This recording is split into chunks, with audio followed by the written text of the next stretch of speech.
আনবো। আহ আহ ঘটনা ঘটেছিল যার কারণে সে হাঁটতে পারে না। মায়া নোয়ার পুরো খেয়াল রাখতো এবং তার খুব সেবা করত। রাতে নোয়া মায়ার সাথে কথা বলছিল। নোয়ার পায়ের অপারেশন হয়ে গিয়েছিল, কিন্তু সে এখনো হাঁটা চলা করতে পারছিল না। তাই ডাক্তার তাকে থেরাপি করাতে বলছিল। নোয়ার কাছে থেরাপির জন্য টাকা ছিল না, যার কারণে আজকাল সে উদাস থাকতো।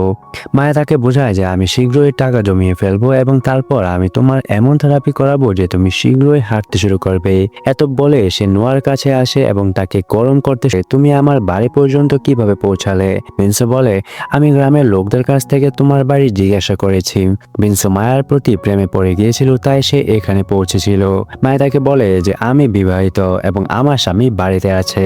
তার কথা শুনে বিনসো অবাক হয়ে যায়। মায়া তাকে এও বলে যে আমার স্বামী হাঁটতে পারে না, তাই আমাকে তার খেয়াল রাখতে হয়। এটা শুনে বিনসো তাকে বলে যে আমি শহরে থেরাপি করি এবং আমি তোমার স্বামীকে সাহায্য করতে পারি। বিনসোর কথা শুনে মায়া তাকে ভিতরে নিয়ে আসে এবং তার স্বামীর সাথে রিপোর্ট দেখে। রিপোর্ট দেখার পর সে দুর্ঘটনার কথা জিজ্ঞাসা করে। তাকে বলা হয় যে নোয়ার পিঠের উপরে একটি গাছ থেকে পড়েছিল। সব কথা শোনার পর বিনসো নোয়ার পায়ের পরীক্ষা করে। পরীক্ষার পর বিনসো মায়ার সাথে ঘটনার সুযোগ দেখে মায়ার গুহায় ধামাকা করতে শুরু করে। সিমু এই জায়গাতে ছিল এবং সে লুকিয়ে লুকিয়ে দুজনের ভিডিও বানিয়ে ফেলে। পরের দিন বিনসো নোয়ার থেরাপি শুরু করে। মায়া বিনসোর পাশে দাঁড়িয়ে ছিল এবং সুযোগ তার কাছে আসে। সে আসতে মায়াকে সে ভিডিও দেখাতে শুরু করে যেখানে মায়া বিনসোর পানি বের করছিল। ভিডিও দেখে মায়া রাগ করে, কিন্তু সেই শিমুর উপর কোনো প্রভাব পড়ে না। সে মায়াকে বলে, তুমি যদি আমার পানি না বের করো তাহলে আমি এই ভিডিও তোমার স্বামীকে দেখি। তো যে পানি বের করবে আমি জানি না, স্ক্রিপ্ট পড়তে পড়তে আমারই পানি বের হয়ে যাচ্ছে। তো যাই হোক, রাতে নোয়ার ঘুম আসছিল না। হয়তো সে মায়ের সাথে কোনো কথা বলতে চেয়েছিল, কিন্তু মায়াকে ঘুমিয়ে দেখে সে চুপ ছিল। পরের সকালে বিনসো আবার নোয়ার থেরাপি করতে শুরু করে। তোর কাছে ছিল কথায় কথায় বিনসো তাকে জিজ্ঞাসা করে গ্রামে ঘুরতে আসবে, তখন আমরা দুজনে মজা করব। বিনসোর মায়ের প্রতি প্রেম হয়ে গিয়েছিল, তাই সে তাকে তার সাথে শহরে নিয়ে যেতে চেয়েছিল এবং সেখানে বিয়ে করতে চেয়েছিল।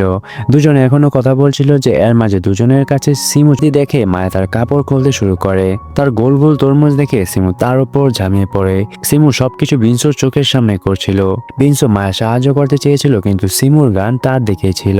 এর মাঝে কেউ পিছন থেকে এসে সিমুকে মেরে ফেলে। সিমুকে মারার লোকটা নোয়ায় ছিল। নোয়া এখানে মায়াকে দেখতে এসেছিল কারণ তাকে জানা ছিল যে মায়া এবং বিনসোর চক্কর চলছে। আসলে যখন মায়া এবং বিনসো বাড়ির বাইরে মজা করছিল তখন নোয়া কিন্তু মায়ের খুশির জন্য সে চুপ করে যায়। বিনসোর শক্তি ছিল না, তাই সে চাইলেও মায়ার তৃষ্ণা মেটাতে পারত না। তাই তাকে বিনসোর সাথে দেখেও খুশি ছিল। নোয়া দুজনকে বলে দিয়েছিল যে আমাকে সবকিছু জানা আছে, কিন্তু আমি মায়ের খুশির জন্য চুপ ছিলাম। নোয়ার মুখ থেকে সত্য জেনে দুজনে খুব লজ্জিত হয়। দুজনে জানা ছিল যে তাদের থেকে ভুল হয়েছে, তাই দুজনে তাদের ভুল সংশোধন করতে চেয়েছিল। পরের সকালে বিনসো তার বাড়ি যাচ্ছিল।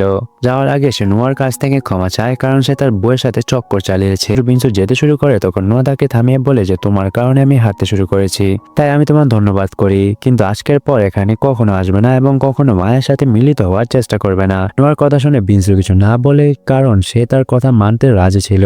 সে নোয়ার সাথে হাত মেলায় এবং তারপর সেখান থেকে চলে যায়। তার চলে যাওয়ার সাথে সাথে মায়ার নোয়ার ধন্যবাদের কারণে সে তার ভুল ক্ষমা করে দিয়েছিল। সে বের করছিল, ভাইরে ভাই এরকম মুভি এক্সপ্লেনেশন আর বানাবো না, পাপ হয়েছে আমার।